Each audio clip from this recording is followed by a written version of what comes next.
In our research, we come across over and over again that there are many, many things that should be done to protect consumers, especially in the financial services area, and they don't get done because of politics, to put it bluntly. Things get compromised, traded off, put aside, etc.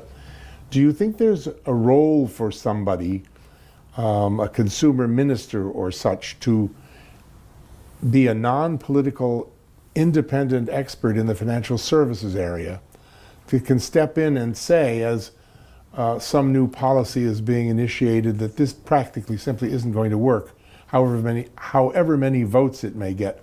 This is what Eamon Holmes was on about last night on his program, is that sometimes it seems to be all about votes and the consumer is the last one really to be considered.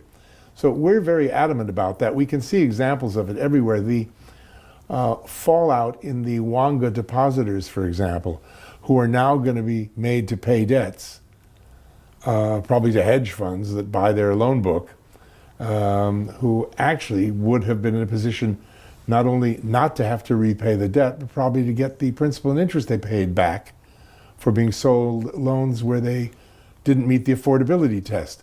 So that's going by the wayside. If there was somebody who could push for legislation that these people who are proven cases of affordability not being considered would rank above secured creditors, there would be some equality restored to the situation. Nobody seems to do that. It's all politicians negotiating things back and forth. And in the financial services area, certainly, we think the consumer suffers. This is always the argument for a technical bureaucracy rather than democracy. That this shocking thing called politics intervenes and people do things because they want to win votes and that harms consumers. Well, no, it doesn't actually, because who are voters?